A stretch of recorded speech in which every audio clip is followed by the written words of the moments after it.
Welcome to ప్రజా television news bulletin. ముందుగా headlines. NIT వరంగల్లో అంతర్జాతీయ మహిళా దినోత్సవ వేడుకలు.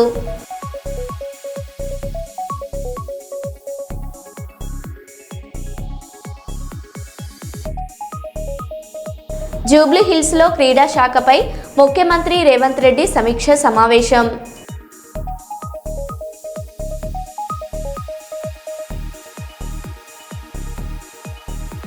తిరుమలలో శ్రీవారిని దర్శించుకున్న డిప్యూటీ సీఎం బట్టి విక్రమార్క.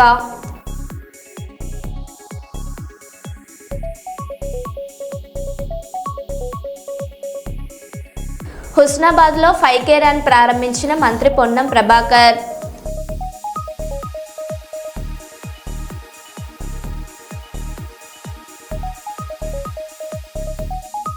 మంగళగిరిలోని టీడీపీ కేంద్ర కార్యాలయంలో నిర్వహించిన గ్రీవెన్స్ కార్యక్రమంలో పాల్గొన్న మంత్రి ఆనం రామనారాయణ రెడ్డి.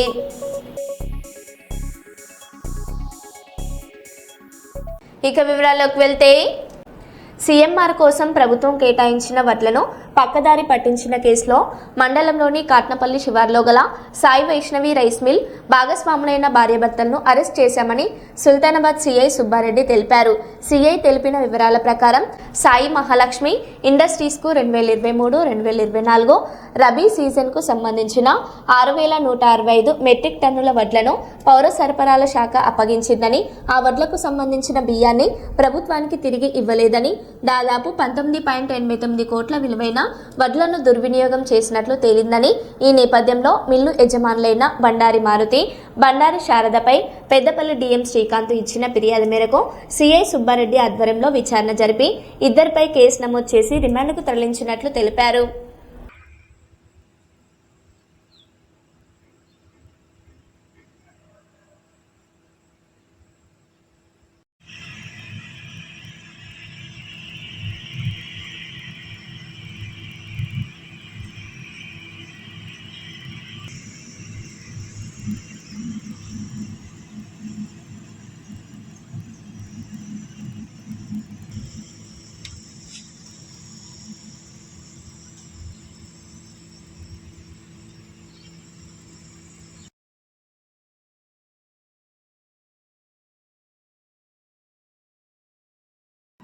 స్టార్ట్ చేయమంటావా?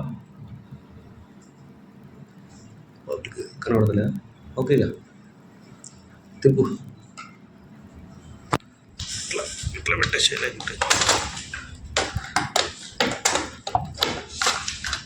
మోడల్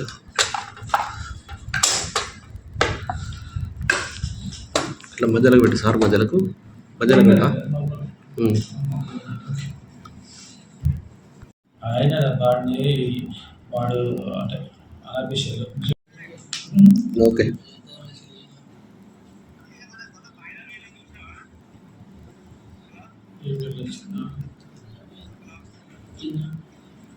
ఓకే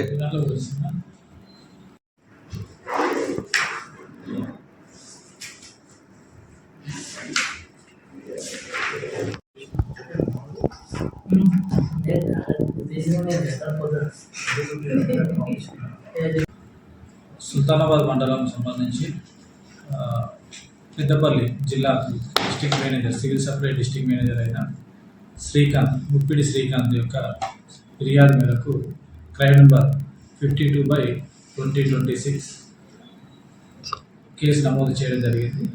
ఈ కేసు నమోదు ప్రకారంగా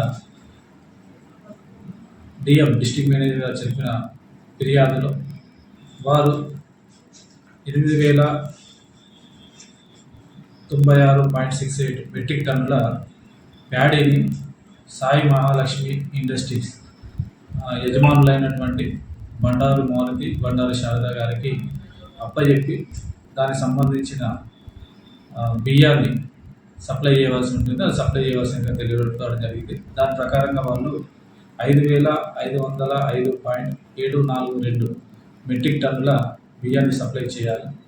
కానీ ఇది 2023-24 రబీ సంబంధించిన సీజన్ సంబంధించి వాళ్ళు మాత్రము 1088.456 మెట్రిక్ టన్నుల బియ్యాన్ని మాత్రమే గవర్నమెంట్కి సప్లై చేయడం జరిగింది.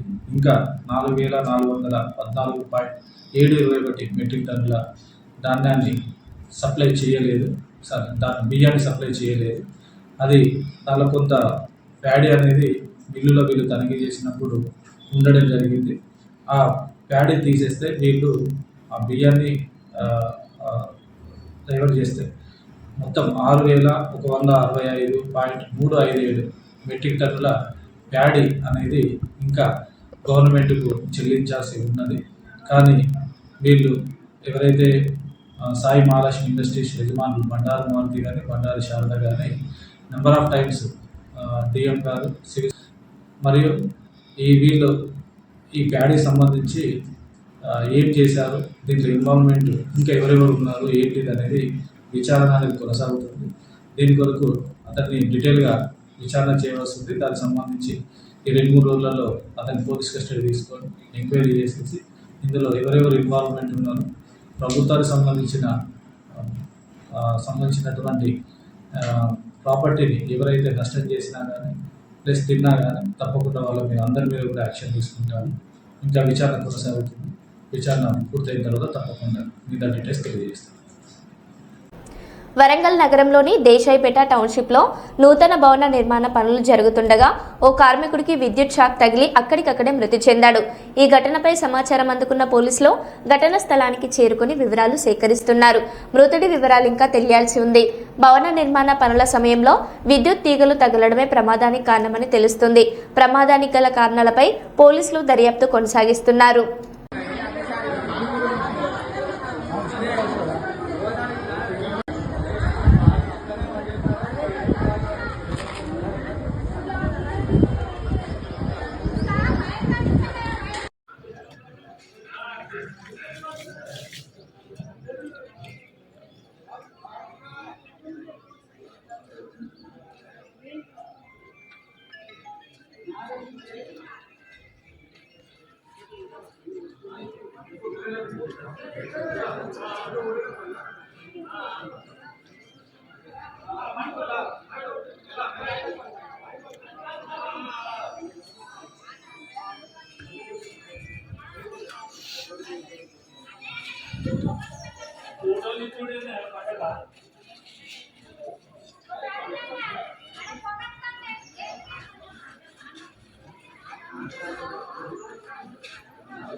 జూబ్లీహిల్స్లో క్రీడా శాఖపై ముఖ్యమంత్రి రేవంత్ రెడ్డి సమీక్ష సమావేశం నిర్వహించారు. ఈ సమావేశంలో మంత్రులు వాకిటి శ్రీహరి, పొంగులేటి శ్రీనివాసరెడ్డి సహా ఉన్నతాధికారులు పాల్గొన్నారు. యంగ్ ఇండియా స్పోర్ట్స్ యూనివర్సిటీలో అంతర్జాతీయ ప్రమాణాలతో సౌకర్యాల కల్పన, క్రీడా మైదానాల ఏర్పాటుపై చర్చించారు. గచ్చిబౌలి అవుట్డోర్ స్టేడియం పునరుద్ధరణతో పాటు పలు స్టేడియంలను ఆధునీకరించాలని సీఎం అధికారులకు ఆదేశించారు. ఒలింపిక్స్ లక్ష్యంగా క్రీడాకారులను తీర్చిదిద్దే ప్రణాళికలు సిద్ధం చేయాలని సూచించారు.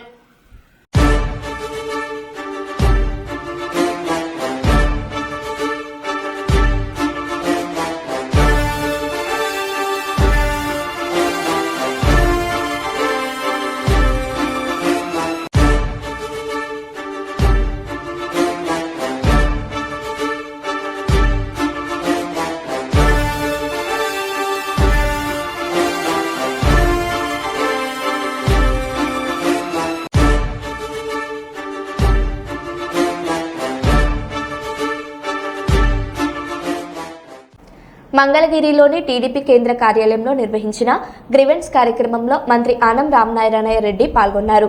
ఈ సందర్భంగా అర్జీదారులతో మాట్లాడి వారి సమస్యలను తెలుసుకున్నారు. ప్రజల నుంచి వచ్చిన అర్జీలను స్వీకరించి సంబంధిత అధికారులతో పరిష్కారం చూపిస్తామని మంత్రి తెలిపారు. ప్రజల సమస్యల పరిష్కారమే ప్రభుత్వ ప్రధాన లక్ష్యమని ఆయన పేర్కొన్నారు. ఈ కార్యక్రమంలో పెద్ద సంఖ్యలో అర్జీదారులు పాల్గొన్నారు.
హుస్నాబాద్ నియోజకవర్గ కేంద్రంలో ప్రజాపాలన ప్రగతి ప్రణాళిక 99 రోజుల కార్యాచరణలో భాగంగా మంత్రి పొన్నం ప్రభాకర్ 5K రన్ కార్యక్రమాన్ని ప్రారంభించారు. ఈ కార్యక్రమంలో మున్సిపల్ చైర్మన్ దండి లక్ష్మి, వైస్ చైర్మన్ చిత్తారి పద్మ, కౌన్సిలర్లు, అధికారులు పాల్గొన్నారు. భారీ సంఖ్యలో విద్యార్థులు, పట్టణ ప్రజలు రన్లో పాల్గొన్నారు. పరిసరాలను పరిశుభ్రంగా ఉంచుకోవాలని, ఆరోగ్యంపై శ్రద్ధ పెట్టాలని మంత్రి పొన్నం ప్రభాకర్ ప్రజలకు పిలుపునిచ్చారు.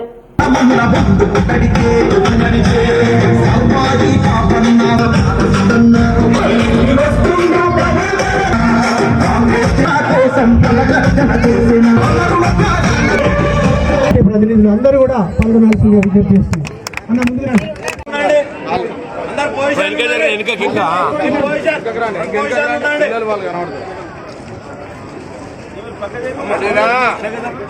విజిల్ కొడతాడు.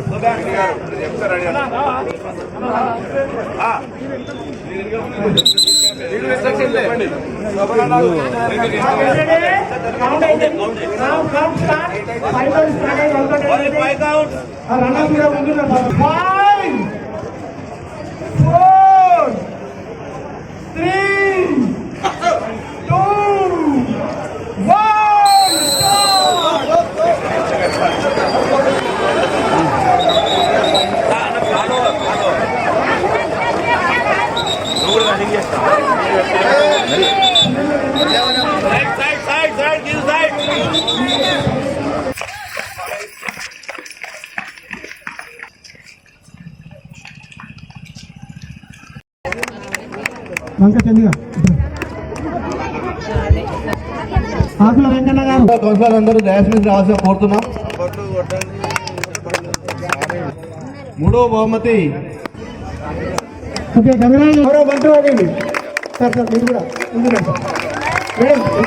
ప్రోగ్రామ్ అయినప్పటికీ కూడా వాళ్ళు కలర్ఫుల్ గా మన ముందుకు రావడం జరుగుతుంది. అన్ని కార్యక్రమాలను విజయవంతం చేయడం వాళ్ళ సంతోషిస్తున్నాం. రన్నర్స్ లో ఎన్ని మారతాలు ఎక్కడ జరిగినా, పోటీ ఎక్కడ ఉన్నా ప్రైజ్ నాదంటూ ముందుకు వస్తుంది. కంగ్రాచులేషన్. యుగేందర్ 4th ప్రీస్ట్ మరియు అథ్లెట్ కొనసాగిస్తున్నారు. అరవింద్ గారు అదే ఫిట్నెస్ ను కొనసాగిస్తున్నాడు. పి నవీన్ ప్రథమ్ హుస్నాబాద్ పట్టణాన్ని ఎన్నో 4 ఎడిషన్లో మారతాను. అనేక మెట్రోపాలిటన్ సిటీలలో మన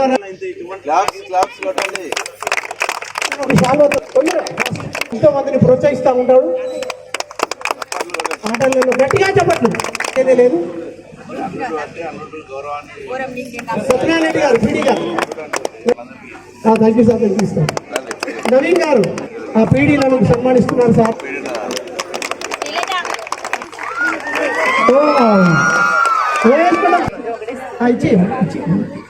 ఓకే కంగ్రాచులేషన్. ఇద్దరు కూడా సోషల్ మీడియాలో అదేవిధంగా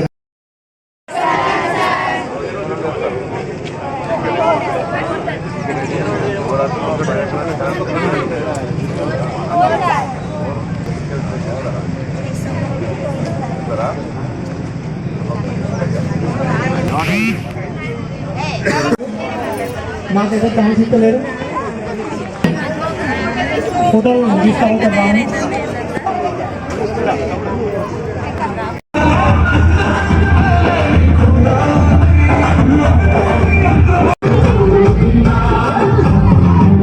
అసోసియేషన్ అందరు రండి ప్లీజ్. చాలా ఎన్నో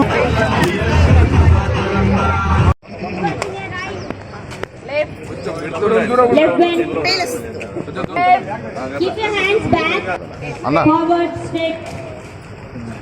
Stretch up once again. Stretch up. Spiky. Slower. Spiky. Bending అయితే వస్తున్నాయి.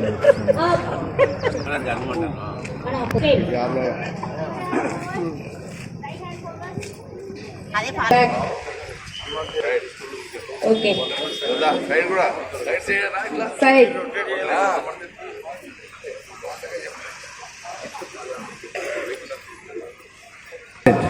ఆరోగ్య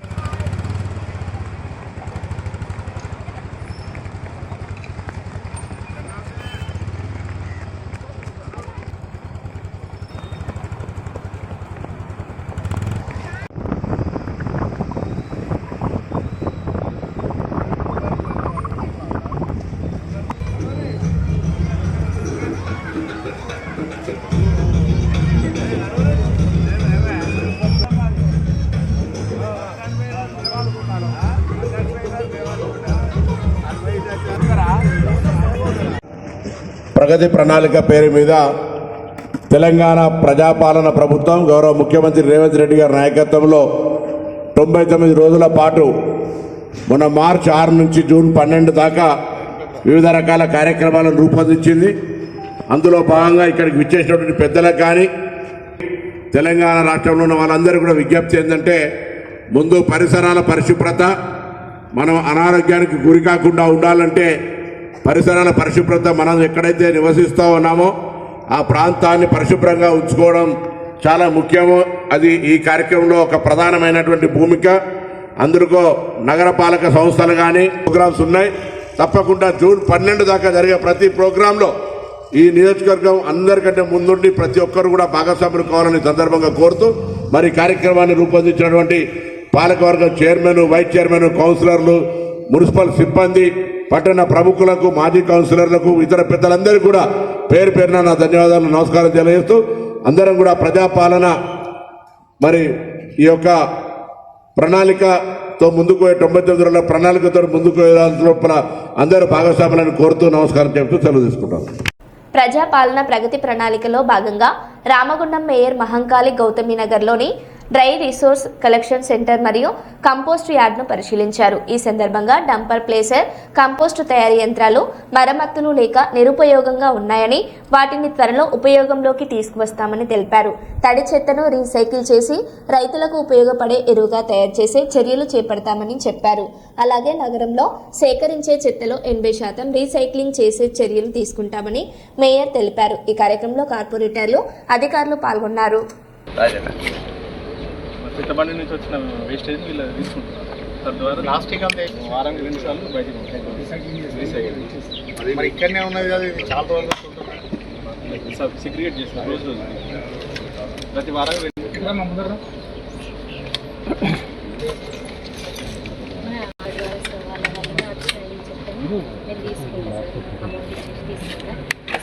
దేనికై సపోర్ట్ చేస్తున్నాం సార్, ఉపాధి కోసం వచ్చింది సార్, నడిపించుకున్నాం.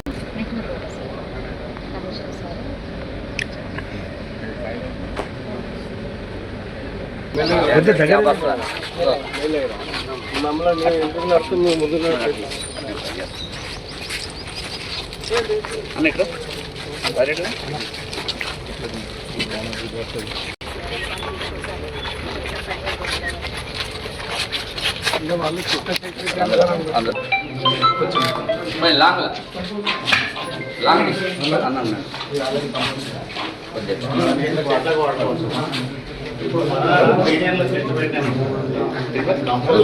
వాటరింగ్ లేక అదంతా కూడా తయారు చేస్తారు కదా, ఇట్లా చేసే ఒక నమ్మేస్తారా? నర్సరీ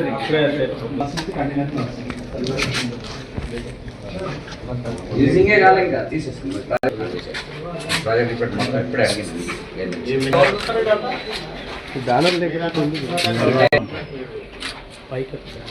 స్పెషల్ గా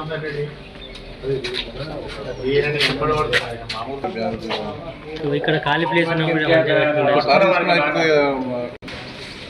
చెప్పి తిరుపతి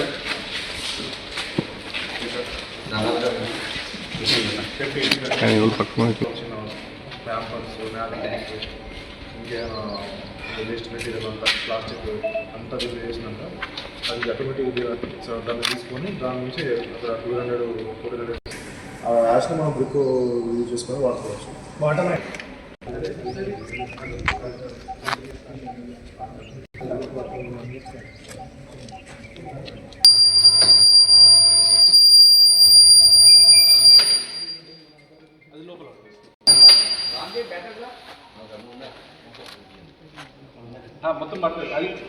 స్టేషన్లో సేకరించిన చెత్త అంతా కూడా తీసుకొచ్చి ఇక్కడ డిఆర్సిసి సెంటర్కి తీసుకొస్తారు.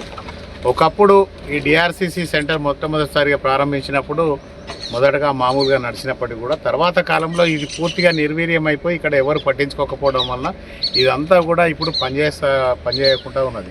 దీనికి అనుబంధంగా కూడా ఇప్పుడు గోదావరి బ్రిడ్జి దగ్గర సపరేట్గా ఇంకో డిఆర్సిసి బిల్డింగ్ కూడా కన్స్ట్రక్షన్ చేస్తూ ఉన్నారు.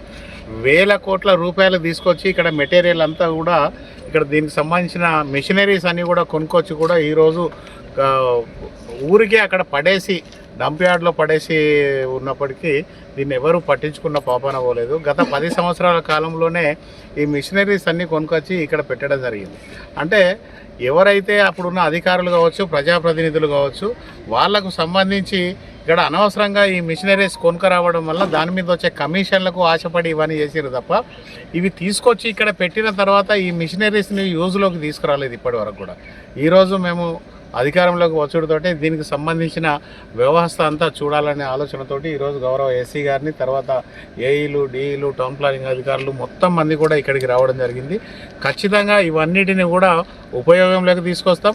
ప్రజలకు ఏదైతే ఇప్పుడు డంప్ యార్డ్లతోటి చాలా ఇబ్బందికరమైన పరిస్థితులు ఉన్నాయి. మనకు ఊరి దగ్గర ఎక్కడెక్కడైతే డంప్ యార్డ్స్ ఉన్నాయో అక్కడ ఉన్న ఇండ్ల వాళ్ళందరూ కూడా ఇప్పటికే ఇబ్బందులు పెడతా ఉన్నారు. కానీ ఇదే ఈ మిషనరీ అంతా ఇది యూజ్లోని గిడ తీసుకొస్తే డంప్ యార్డ్కు వెళ్ళవలసిన చెత్త అంతా కూడా దాదాపుగా 80% ఆఫ్ గార్బేజ్ కలెక్షన్ అంతా కూడా ఇక్కడనే యూజ్ చేసి దాన్ని పూర్తి చేస్తే అవన్నీ ఉపయోగంలోకి వచ్చే పరిస్థితి ఉన్నది. అవన్నీ కూడా దానికి కావాల్సిన నిధులు ఏదైతే ఉన్నాయో అవన్నీ కూడా కేటాయించేసి ఆ మైనర్ రిపేర్స్ అన్ని చేయించేసి తప్పకుండా ఇదంతా కూడా ఉపయోగంలోకి తీసుకొచ్చేందుకు అధికారులతోటి ఈరోజే మాట్లాడి దాన్ని అంతా కూడా ఉపయోగంలోకి తీసుకొస్తాం. ఏదైతే చెత్త రామగుండంలో భారీ ఎత్తున వస్తూ ఉంటుంది దాన్ని అంతా తీసుకొచ్చి ఇక్కడ రీసైక్లింగ్ చేపించేసి ఇది ప్రజలకు ఉపయోగపడే విధంగా దీన్ని తయారు చేస్తామని చెప్పేసి తెలియజేస్తాను. Thank you. ధన్యవాదాలు. మహిళా దినోత్సవం రోజున తిరగబడ్డ మహిళలు. విజయవాడ అంబాపురంలో వెన్నెల సేగ బార్ వద్ద స్థానికుల వీరంగం. అంబాపురం వడ్డెర కాలనీలో కొత్తగా ఏర్పాటు చేసిన వెన్నెల బార్ అండ్ రెస్టారెంట్ను తొలగించాలని మహిళల ఆందోళన.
మరో బిల్టెన్లో మళ్ళీ కలుద్దాం. Stay tune.